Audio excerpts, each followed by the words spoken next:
Fam, I want to be real honest with you. And I've not been able to shake this ever since watching that press conference a couple of hours ago. And then I made a short video about it that I'd love for you to scroll back and see if you haven't seen it yet. It's about people with intellectual disabilities, which my sister is living with intellectual disabilities.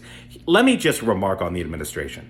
Let me just say this. Regardless of how you feel or how you voted or what you support or what you think, everything feels so cruel. It feels cruel. What we're seeing around mass deportations and raids, even if you are somebody who wants to see much stricter, tighter border security, and people are fearful. You have agents slamming on people's doors without even the right warrants, just through intimidation factors. It just has introduced a level of fear that feels cruel to me. Suspending activities at the NIH, whatever the outcome is, whatever the idea is, I'm afraid. That has made me afraid because the research that comes out of the NIH directly translates to my lived experience as somebody who has a really difficult cancer. So people with rare disease, with chronic disease, with cancer, armed servicemen and women that have been affected by environmental exposures and toxins and PTSD. I mean, we're served by those giant federal agencies. It is cruel to strike that fear in us. It is cruel. People that are transgender, people that are gay and in marriages that are currently respected by the state, women that have been for 50 years have just been operating from a position of trust in autonomy over their bodies. So many of these policy positions and executive orders are cruel. It's just cruel. And, listen, all of us Americans know what it's like to have to tighten the belt. All of us know what it's like to have to budget. All of us have been, we've been like kids in dorm rooms in college, or we've been like freshly out of college and just getting our first jobs, or we've been, something happened in the family where, you had to like drastically change the budget, or your small business that you started, you tried so hard, but it went under, and now you got to figure out how to pick up the pieces. If somebody from the administration were out there with empathy and with humanity, and they were like, listen, we just got to talk to you. We're worried that our spending may be a bit much, and here's what we're thinking, and here's the plan. Here's what we hope the outcome is. And if that were coupled with staffing and administration that is competent, I mean, I just think there's just so much cruelty.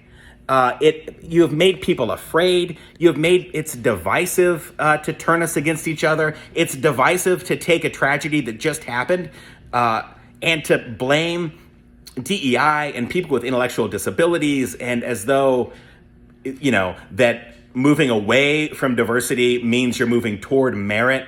It's just cruel. It's a cruel position to hold. It's mean-spirited. That's I think, one of the most damaging things to come out of the rise of the Trumpist movement is how it has licensed mean-spiritedness, how it has made it okay to say, let's go, Brandon, how it has made it okay to, joke about, oh, you're drinking liberal tears. I mean, all of these things, it is licensed mean-spiritedness.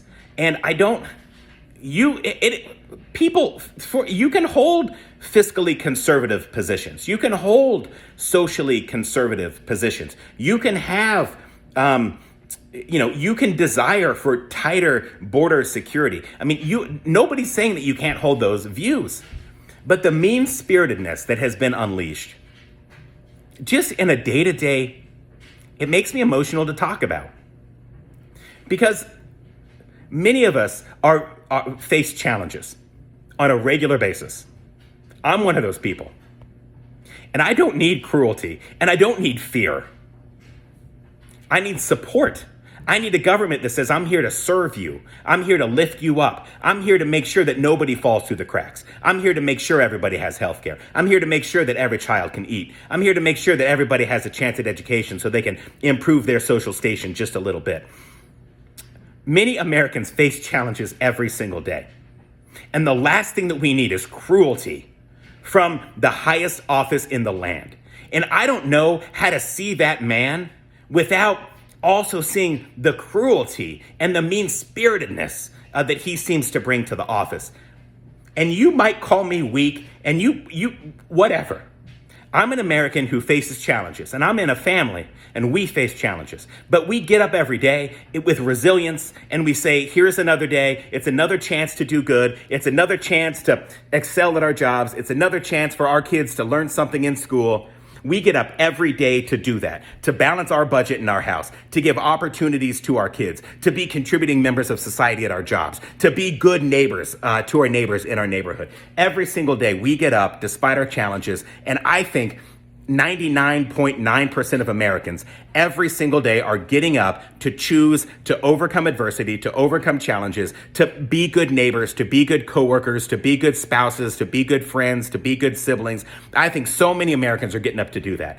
And it is so disheartening, the level of fear and cruelty that seems to be the point of the policy positions of the administration. And I just don't know what to do with that, except just to let you know that I think it's really cruel.